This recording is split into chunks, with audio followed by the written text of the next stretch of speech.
Hi viewers, welcome to season 3, that is Divine Restoration. Previously we had the grace of God abound and we are through with that. Now from today we are focusing on divine restoration. My name is Ruth Ilongo. I'm born again and Jesus is my personal Savior. Let's pray. Our Heavenly Father, we come before you this evening. We glorify your holy name for who you are in our lives. Thank you for your care and protection of our lives. We glorify your holy name because there is none like you. You are highly lifted up because of your care and protection. As we start this season, we are asking to start with us, God, because we know you are God of mercy and God of grace. We lift up your holy name. In Jesus' name we pray and believe. Amen. I'll start by defining what is restoration. Restoration is repairing or returning back to the former state. That is the meaning of the word restoration. And when you are talking about restoration, we get it first from Psalms 51, verse 12. Let me read the Bible. It says, "Restore to me the joy of your salvation and grant me a willing spirit to sustain me." That is Psalmist King David was talking about restoration of the salvation and the joy of salvation. And the people today, we are the ones now asking God to restore our joy of salvation. Now, our readings today come from 2 Chronicles 7:14. And before that, divine restoration, we derive it from Joel 2 as our theme, 25 to 28. And that is where we get to know that God will restore what the locusts have destroyed. And we're asking God to restore our lives today as Christians. Our theme today, my reading today comes from 2 Chronicles 7:14. As I read it, this is the story of Solomon when he had completed building the temple. Now it was time for dedication. He had asked God for dedication of the temple, but God was there to give him an answer, and God responded to Solomon in 2 Chronicles 7:14. And we read it. 2 Chronicles 7:14, it says, "If my people who are called by my name will humble themselves and pray and seek my face and turn from their wicked ways, then I'll hear from heaven and I will forgive their sin and I will heal their land." That is our reading today, and I'm going to talk about that verse 14. We see God giving condition to Solomon.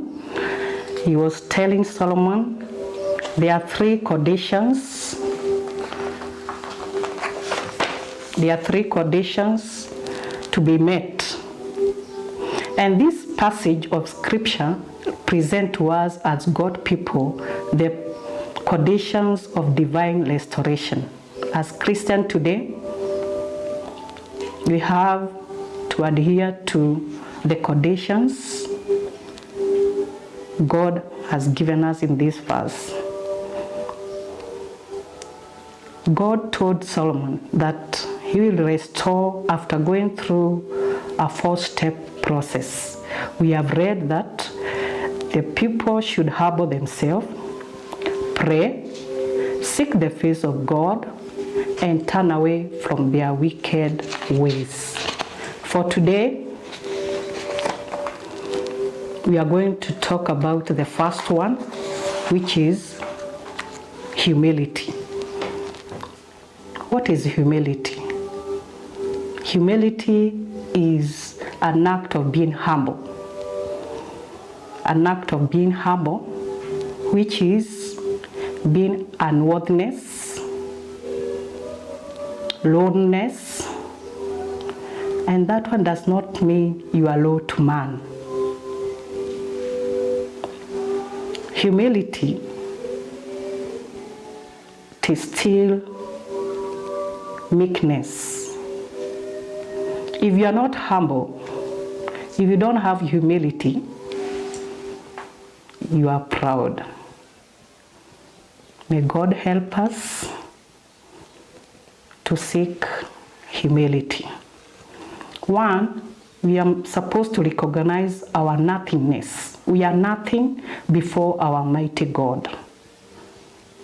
And this trait, humility, it is a righteous trait manifest in our lives. We are supposed to pray God to give us humility because it's a virtue which is righteous and should manifest in our lives. Jesus is an example who showed humbleness in his life, and we get it from Matthew 11:29, which says, "For I am gentle and humble in heart." That is Matthew 29b. That is Jesus saying, humble and gentle. That is an example of Jesus being humble. Let's read Philippians 2:5. Your attitude should be the same as that of Christ, who being in very nature God, did not consider equality with God something to be grasped, but made himself nothing, taking the very nature of a servant, being made in human likeness, and being found in appearance as a man, he humbled himself and became obedient to death, even death on a cross. Very powerful. We see that our Jesus Christ, he humbled himself regardless of the nature of God, because of the Trinity, God the Father, the Son. He humbled himself. He agreed to die for our sins, and more to that, he was obedient to death, to an extent to die on the cross. What kind of humility did our Jesus have? We as people today, as Christians, we are supposed to ask God to give us that humility to imitate our Jesus Christ. When Jesus was teaching about the Beatitude, we have number 5 Beatitude. That is from Matthew 5, verse 5. I just read it. Blessed are the meek, for they will inherit the earth. When I was defining the meaning of the word humility, I've said humble is the same as meek. Therefore, Jesus was saying, blessed are the meek, for they will inherit the earth. My dear Christian, may we seek God to give us humility. Now, what are the signs of humility? What do you see in a humble person? One, a person does not seek his own right and advantage. When we see Jesus being crucified on the cross, he did not seek his own right. He did not do it for his own advantage, but because of us. Therefore, when you are humble, do not seek your own right and advantage. Also, a humble person does not revenge. And we read it from Romans 12:19. What does that say? Do not be overcome by evil, but overcome evil with good. If you are humble, you don't repay anyone. You don't repay anyone with evil.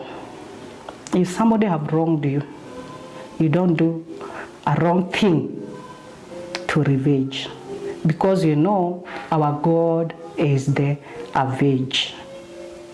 Number 3, when you are humble, the person submit to the will of God.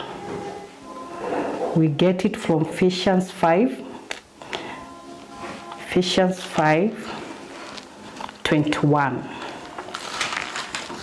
It says, submit to one another out of reverence for Christ.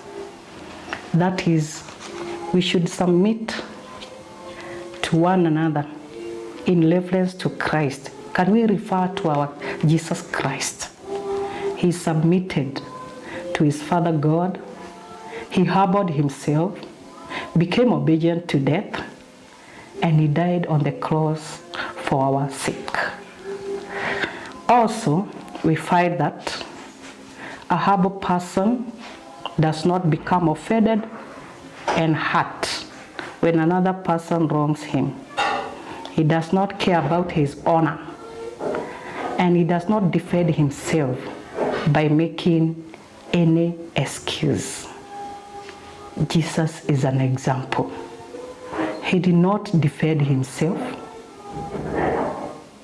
He did not give any excuse on the cross, but he died for our sins.